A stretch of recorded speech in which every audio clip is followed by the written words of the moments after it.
안녕하십니까? 인생의 복잡한 문제들을 말씀으로 단칼에 해결해주는 김종근 목사의 쾌도 남마입니다.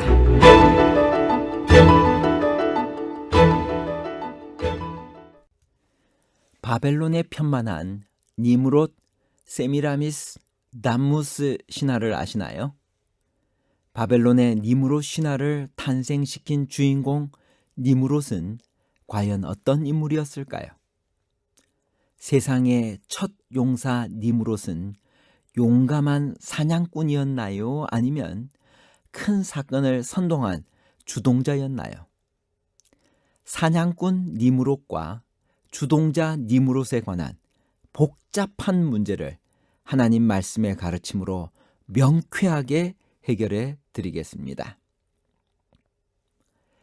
바벨론에 편만한 니므롯, 세미라미스, 담무스 신화의 핵심 줄거리를 설명해 줄 수 있나요? 남편이 죽은 후 그녀는 사생자를 낳았습니다.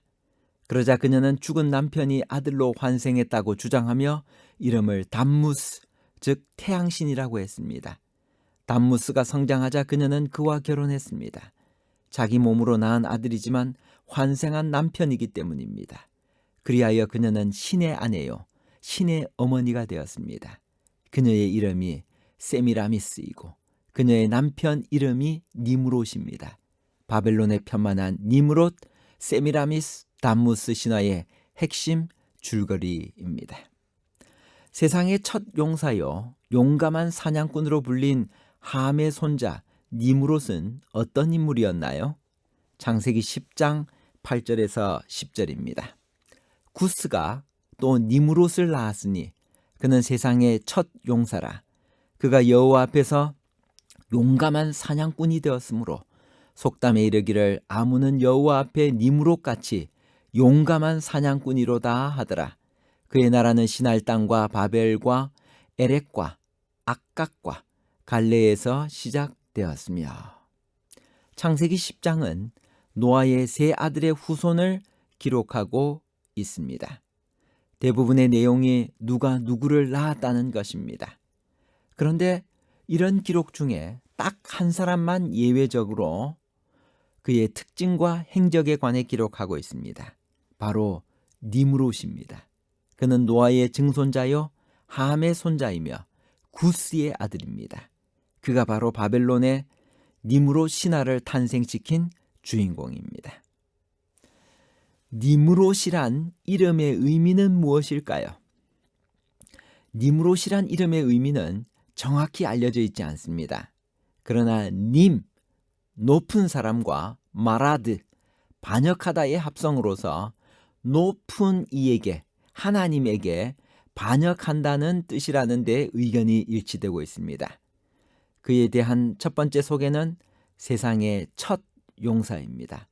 첫을 의미하는 히브리어 헤헬은 역사를 바꾸어 놓는 어떤 획기적인 사건이나 인물에 사용되었습니다. 예를 들어 셋의 후손들이 여호와의 이름을 부르기 시작한 것이나 홍수 후 노아가 농업을 시작한 것과 같은 경우입니다. 용사는 위대한 전사를 묘사하는 용어이지만 종종 절대 권력을 행사하는 폭군이나 전제 군주를 의미합니다. 그러므로 그는 세상을 바꾸어 놓은 첫 절대 권력자입니다. 그가 세상을 바꾸었나요? 그렇습니다. 그로 말미암아 세상의 언어가 흩어지고 전혀 다른 역사가 시작됩니다. 그는 또한 용감한 사냥꾼이었습니다. 흥미로운 것은 앞에 나온 용사와 사냥꾼을 수식하는 형용사 용감하니 같은 히브리어 깁보르입니다. 즉 그는 첫 깁보르요, 깁보르한 사냥꾼이었습니다. 창세기에서 사냥꾼 하면 떠오르는 유명한 사람이 있습니다. 야곱의 상둥이 형 에서입니다. 니므롯을 사냥꾼으로 표현한 단어가 에서를 묘사할 때 사용된 것과 같은 단어인 차이드입니다. 그러므로 에서의 거친 모습에 깁보르를 더한 것이 사냥꾼 니므롯의 이미지입니다.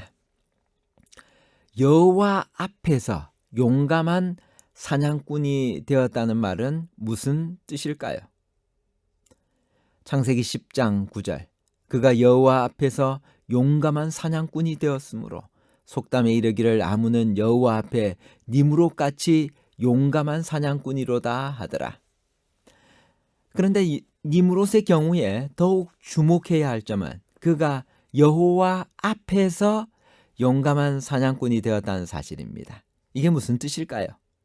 어거스틴은 여호와에 대한 도전으로 이해했습니다. 이 히브리어 문구는 그리스도인 경건의 모토인 저 유명한 라틴어 신학 용어 코람데오, 하나님 앞에서를 연상시킵니다. 그런데 니므롯은 여호와 앞에서 경건한 것이 아니라 용감한 사냥꾼이 되었습니다. 그의 방자하고 무모한 용기를 단적으로 보여줍니다.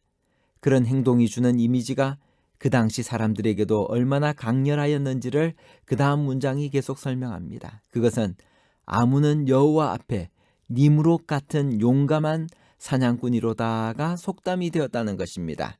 이런 맥락에서 여호와 앞에서는 사실 여호와를 대적하여를 뜻합니다. 니므롯 세미라미스 신화의 핵심은 무엇일까요? 니므롯 세미라미스 신화의 핵심은 태양신 숭배와 여신 숭배입니다. 바벨론 여신 세미라미스는 고대 세계로 퍼져나가 나라마다 다른 이름으로 숭배를 받았습니다.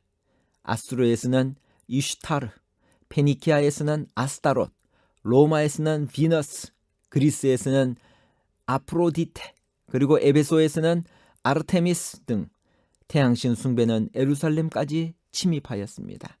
에스겔은 환상 중에 성전에서 여인들이 담무스를 위하여 애곡하는 모습과 여호와의 성전을 등지고 동쪽 태양에게 예배하는 광경을 보았습니다. 에레미야는 유다 백성들이 하늘 여신을 섬겼음을 지적했습니다. 사도 요한에 의하면 마지막에 무너질 영적 바벨론도 자신을 여왕이라고 불렀습니다. 담무스란 어떤 신인가요? 에스겔 8장 14절. 그가 또 나를 데리고 여호와의 전으로 들어가는 북문에 이르시기로 보니 거기 여인들이 앉아 담무스를 위하여 애곡하더라. 담무스는 바벨론 사람들이 두우주라는 이름으로 경배한 신으로 여신 이슈타르의 형제 혹은 아들, 남편 혹은 애인으로 다양하게 불렸습니다. 담무스는 식물과 목장의 신이며 양떼의 보호자였습니다. 옛 전설에 의하면 그는 매년 죽어 지하세계로 내려갔습니다. 사탄이 하나님의 백성을 타락시키는 전략은 무엇인가요? 에스겔 8장 14절. 그가 또 나를 데리고 여호와의 전으로 들어가는 북문에 이르시기로 보니 거기에 여인들이 앉아 담무스를 위하여 애곡하더라.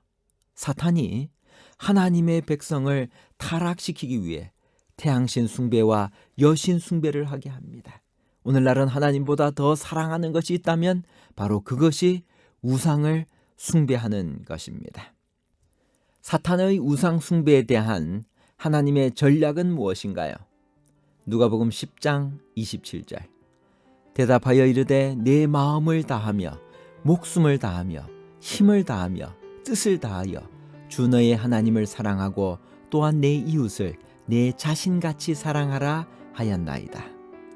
사탄의 우상 숭배에 대한 하나님의 전략은 하나님을 사랑하고 또한 내 이웃을 내 자신같이 사랑하는 것입니다. 하나님을 사랑하는 것이 외적으로 나타나는 것이 하나님께 예배를 드리는 것입니다. 예수님이 우리에게 가장 원하시는 것은 무엇일까요? 요한복음 13장 34절. 새 계명을 너희에게 주노니 서로 사랑하라. 내가 너희를 사랑한 것 같이 너희도 서로 사랑하라. 예수님께서 우리를 사랑하신 것처럼 우리도 다른 사람을 사랑하는 것이 예수님이 우리에게 가장 원하시는 삶입니다. 실물교훈 187페이지. 비록 잃어버린 영혼이 단 한 사람뿐이라 할지라도 그리스도께서는 그 한 영혼을 위하여 죽으셨을 것이다. 결론입니다. 첫 번째, 니므롯은 노아의 증손자요 함의 손자이며 구스의 아들입니다. 그가 바로 바벨론의 니무롯 신화를 탄생시킨 주인공입니다. 두 번째, 니무롯은 세상의 첫 용사입니다. 용사는 위대한 전사를 묘사하는 용어이지만 종종 절대 권력을 행사하는 폭군이나 전제 군주를 의미합니다. 그러므로 그는 세상을 바꾸어 놓은 첫 절대 권력자입니다. 그는 또한 용감한 사냥꾼이었습니다. 여호와 앞에서 용감한 사냥꾼이 되었다는 말은 여호와에 대한 도전으로 이해할 수 있습니다. 그의 방자하고 무모한 용기를 단적으로 보여줍니다. 여호와 앞에서는 사실 여호와를 대적하여를 뜻합니다.